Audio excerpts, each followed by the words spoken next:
Income matters. Bills are real and responsibilities are real. Yes, provision matters. But friend, there's a quiet danger when income becomes the source instead of the sign. Jobs change, hustles fluctuate, and markets shift. And if your peace is tied only to a paycheck, it can disappear overnight. So today we're going to slow down long enough to remember something essential. And I'm not doing this show today to shame you, not to correct you. I just want to help steady you. Because you're not crazy for feeling pressure. You're human, and you're going to be okay. So here's the question we're answering today. Who really provides your income? It's going to be a deep show today, but who really provides your income? And by the end of this episode, here's what I promise. You're going to feel more grounded instead of anxious.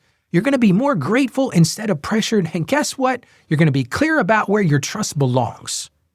No guilt today, no heavy-handed should, just perspective and peace.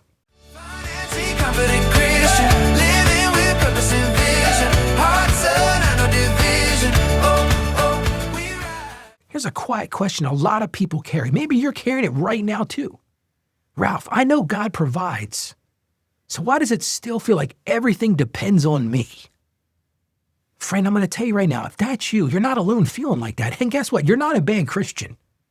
You're a responsible person who's been under pressure.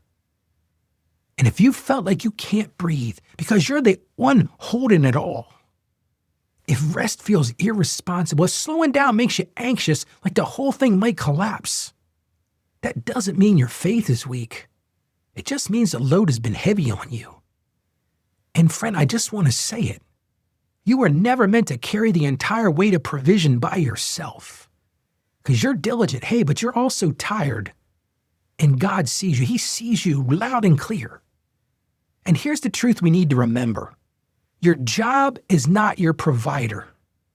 It's just not. Your hustle is not your provider. And guess what? Business friends, your clients are not your provider either. They're instruments. They're channels. They're part of how provision arrives at you. But they are not the source. And when we confuse the channel for the provider, that's where anxiety grows fast.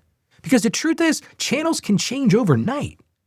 But God's faithfulness doesn't change. It never changes. And I know I've lived through seasons where income felt predictable. Like I had it all lined up. Everything was great. But I've also lived through seasons where I didn't have it all together. Where something shifted suddenly and the plan I thought was stable, guess what? It just wasn't stable. But I can tell you this. God has been steady. He's been the rock even when the income wasn't that way. Now, it wasn't always predictable, but it was always present. And I remember a season when everything felt uncertain in my life. There was no guarantees. There were no clear answers, just responsibilities and more questions and more responsibilities and more questions. And I was doing what I could do. I was doing like you are. I'm showing up. I'm working hard, trying to be responsible. But peace didn't come right away. Peace didn't come actually until something changed inside of me. And I stopped asking, how do I control this? Because that's what I was asking. I was asking, how do I control this? How do I control all this uncertainty around me? And I started asking something different. I started saying, God, how are you providing here that I might be missing? Because see, that's the difference. And that shift changed everything because I started noticing provision isn't always what I was counting before.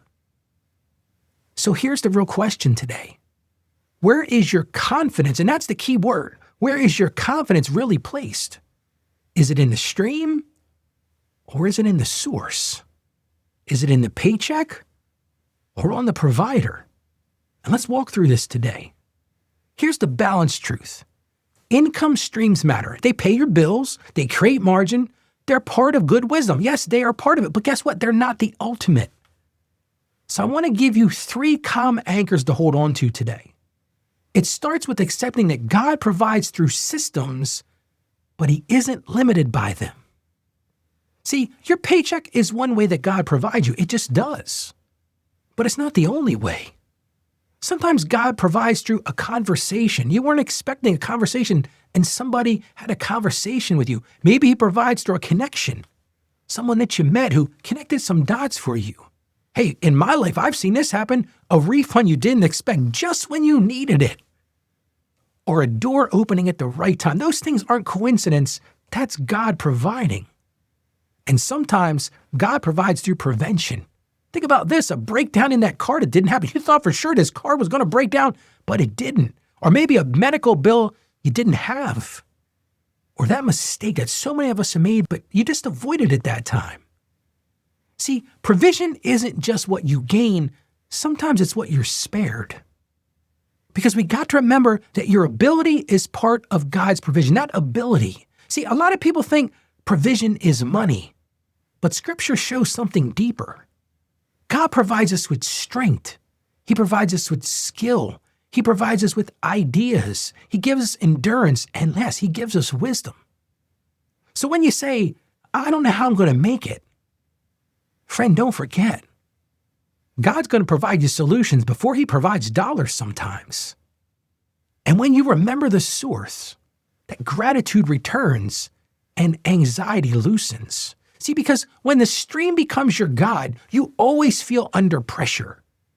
Because you're worshiping something fragile. You're worshiping something that can break. But when you remember the source, even imperfect provision can feel steady. And it's not because you have endless money, but because you have a faithful Father. Friend, you're not abandoned. You're not forgotten. You may be in a tight season. You might be listening to this right now. You're like, Ralph, you don't get it, dude. What I'm going through, you have no concept. But tight seasons don't cancel God's care. And here's something I want to remind you of. Trusting God doesn't mean you do nothing. A lot of people say, well, okay, I'm just going to trust God. I'm not going to do anything. You still got to do your part. Just don't carry God's part anymore. Yes, you work, you steward, you plan like crazy. But you don't have to panic anymore that everything depends on you. Because it doesn't. It depends on the source. And let's get to our Bible verse today. We're going to go to Deuteronomy chapter 8, verse 18. But remember the Lord your God, for it is He who gives you the ability to produce wealth. And I just want you to notice what that says. God doesn't just hand out money to you. A lot of people think, oh, God's just going to give it to me. No, He gives you ability. He gives you strength to work, a mind to learn, skill to build, and opportunity to grow.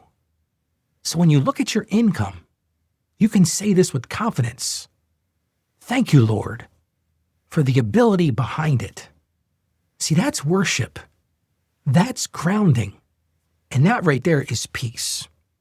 So here's your simple step for today. Just 10 minutes. I want you to start by whispering a short prayer. Lord, thank you for providing. Just start there. Lord, thank you for providing. Then I want you to write down 3 ways God has provided for you in the past or the present. And friend, listen, don't limit it to money. A lot of people go there, well, I'm just going to list things He's given me money-wise. No. Write things down like an open door or a helpful person, that problem that got solved, that bill that didn't happen, and a strength you didn't think you had.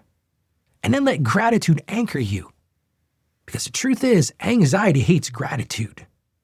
And you need an anchor today. Let's pray together. Lord, thank you for being our provider. Thank you for every open door, every ability, every opportunity, and every way you've carried us that we didn't even notice at the time. And Lord, I just ask that you would help my friend today. Help them replace anxiety with peace and teach them to steward wisely without worshiping the stream, Lord. And we trust you in everything. Lord, we ask this in Jesus' name. Amen. Friend, let me say this.